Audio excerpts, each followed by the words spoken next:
What is going on, guys? Welcome back to the channel. Today we are answering that age-old question: what are the best performance tires that we can get on a budget?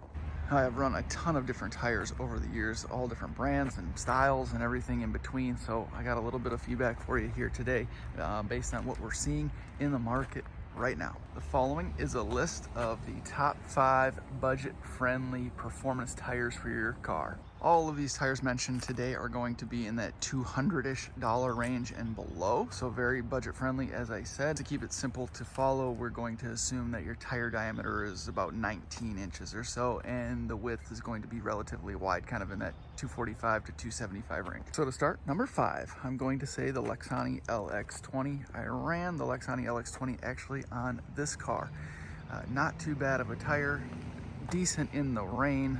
Rain grip, if you're launching, isn't spectacular, but it's not terrible. I was really surprised over the couple of years that I ran that tire that the lateral grip, even on a big heavy car like this, was fantastic. No complaints there. Some people do complain, however, that the tire quality overall isn't that great, but I didn't run into any issues. Very even tread wear.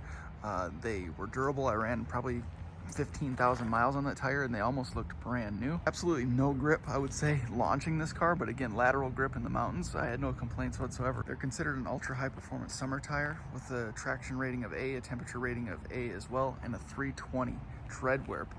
They were relatively quiet on the street and you can get a set of them for about $150-ish each. Not too bad.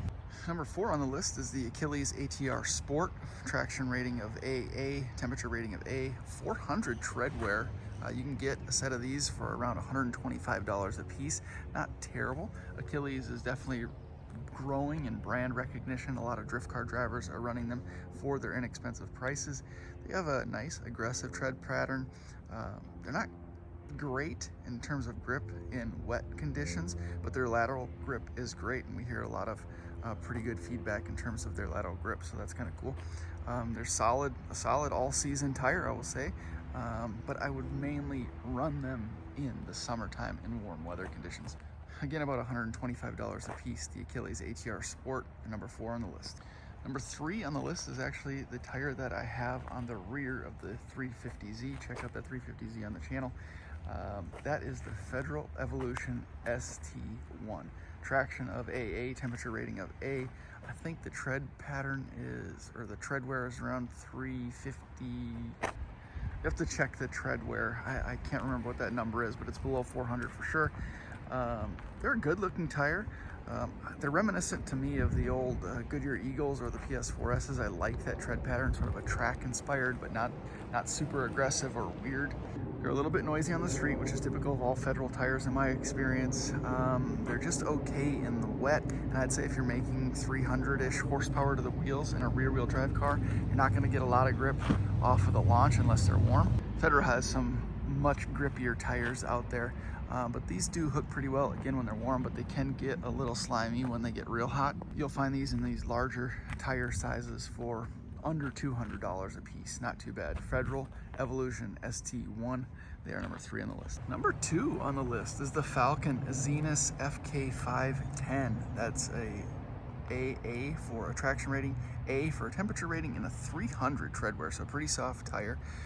They are technically considered an all-season tire from what I'm seeing. I really like the tread pattern of these tires. Overall, they have a pretty nice look. They're relatively quiet on the street. They're decent in the rain. I wouldn't drive them in the snow, even though I guess they're considered an all-season tire, which is weird to me.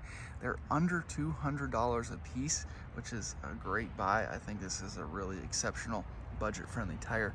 I've had various Falcons on cars in the past, and I don't know why I don't run them more. Again, pretty budget-friendly, decent tire, pretty good performing overall. And number 1 on the list, I will have to say, is the Firestone Indy 500s. It's what I have on this Q50 currently. So many good things to say about this tire. Very high performing tire for this price point. These are 275 35 19s in the rear, so even a tire at that size is going to be around $215-ish a piece, which isn't terrible. They really do compete with much more expensive tires in this class, but you really can't beat it for the money.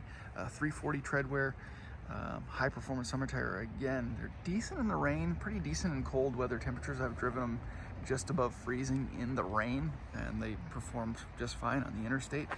Pretty quiet on the highway, which I like.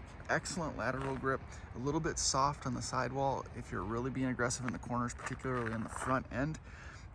Launching grip, I say, is just okay once you get them warmed up.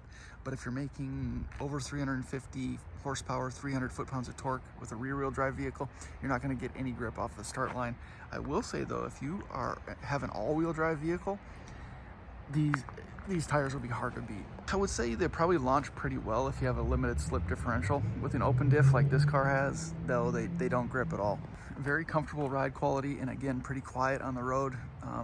They wear very, very evenly. I run them all year long here in the upstate of South Carolina. We do get a little bit of winter. I tried to run this car after a snowstorm here in South Carolina this past winter. Check out that video. They didn't do very well. So definitely run them in the warmer months only if you're up north. But you can get away with running them here in South Carolina all year round.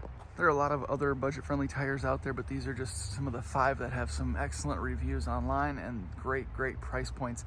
And I wanted to throw in a couple that I've personally experienced just because I can give you a little bit better feedback with them. But if you guys have any that you would add to this list for budget-friendly performance tires, leave them down in the comment section below.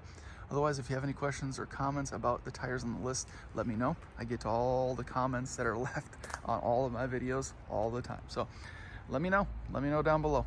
Otherwise, I appreciate you guys watching. I always appreciate the continued support. More good stuff coming for the channel.